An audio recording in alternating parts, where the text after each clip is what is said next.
اور ہمارے ساتھ ہیں علی توقیر شیخ صاحب جو کلائمیٹ چینج ایکسپرٹ ہیں. ان سے ہم پوچھ رہے تھے بریک سے پہلے کہ یہ جو فلیش فلڈنگ ہوتی ہے یہ کیوں ہوتی ہے. علی توقیر شیخ صاحب I'll ask you to continue اور خاص طور پہ اس پہ بھی ذرا نظر ڈالیے جس طرح آپ نے اپنے آرٹیکل میں لکھا کہ جو ٹیمپریچرز رائز کر رہے ہیں, گرمی ہو رہی ہے پوری دنیا میں, اس سے بھی فلیش فلڈز پاکستان میں بالخصوص آ رہے ہیں. جی میڈم, میں ایک آدھ منٹ میں پہلے سائنس پر لاتا ہوں. جو کلائمیٹ سائنٹسٹ ہیں وہ سمجھتے ہیں کہ جیسے ہوا میں کاربن زیادہ بڑھتا ہے اس کے ساتھ موسم میں جو تبدیلی آتی ہے اس میں سب سے زیادہ جو تبدیلی ہے وہ اوور آل گلوبل ٹیمپریچر بڑھتا ہے. اور کہتے یہ ہیں کہ یہ اتنی تیزی کے ساتھ بڑھ رہا ہے کہ جتنا پچھلے 300 سال میں نہیں بڑھا تھا اتنا ہی پچھلے 10 سال میں بڑھ گیا, اور اس مومنٹم پہ آ گیا ہے کہ اب اس کے ساتھ جو ویدر سسٹم ہے بڑے ریپڈلی چینج ہو رہے ہیں. تو ایک فیئر یہ ہے کہ مانسون اپنا پیٹرن چینج کر لے گا.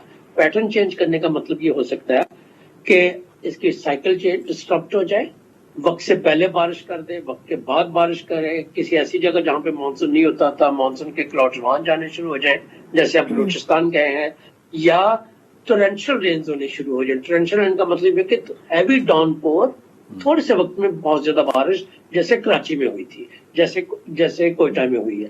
اچھا, اب میں آتا ہوں ان کا زیادہ بارش کا تعلق بہت زیادہ ڈراؤٹس کے ساتھ ہے.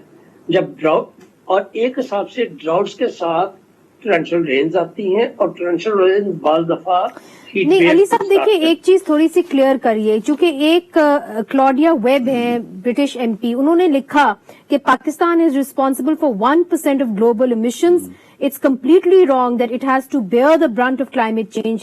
The super rich cause the climate crisis. The super rich should bear the cost. اب وہ یہ کہہ رہی ہیں کہ پاکستان تو کلائمیٹ ایمیشنز کو صرف 1% کنٹریبیوٹ کرتا ہے, باقی تو جو امیر ممالک ہیں وہ کرتے ہیں, تو پاکستان کیوں بھگتے؟ تو اس کے اوپر کچھ ایکسپلین کریں اس حوالے سے. میڈم یہ ایک بڑا ٹیپیکل آرگومنٹ ہے جو ہم جیسے ڈیولپنگ کنٹریز کے لوگ کہتے ہیں کہ ہم نے کاز نہیں کیا, جس نے کاز کیا وہ ہماری ہیلپ کرے. اچھا, اب گلوبل سسٹم جسٹس پہ بیسڈ نہیں ہے. انفیکٹ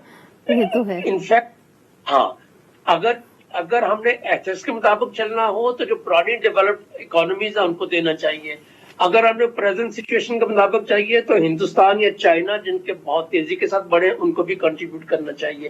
مگر بات یہ ہے کہ سوسائٹیز انجسٹ ہیں, انٹرنیشنل سسٹم اس سے بھی زیادہ انجسٹ ہے.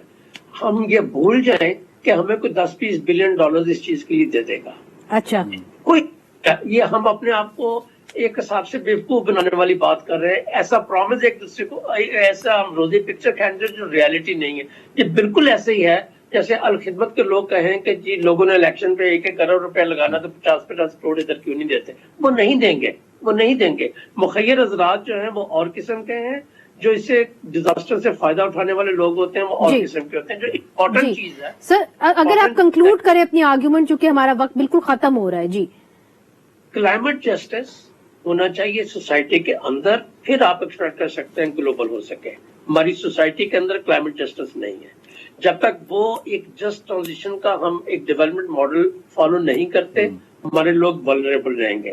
ہم ان کو 15-20 ہزار روپے اس وقت نہ دیں کہ دوبارہ ایک گھر بنا لیں, اگلی برسات میں ان کو دوبارہ ضرورت پڑے.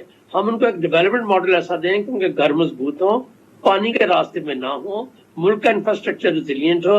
اور سب سے بڑی چیز ہے کہ کلائمیٹ ولنریبلٹی ایک لوکل ایشو ہے. بغیر لوکل گورنمنٹ کے وہ کبھی بھی ہم لوگوں کو ریزیلینس نہیں دے سکتے, ان کو ہم اکنامک کیپیسٹی نہیں دے سکتے کہ اپنی ریزیلینس کو کنٹرول کر سکتے. ٹھیک.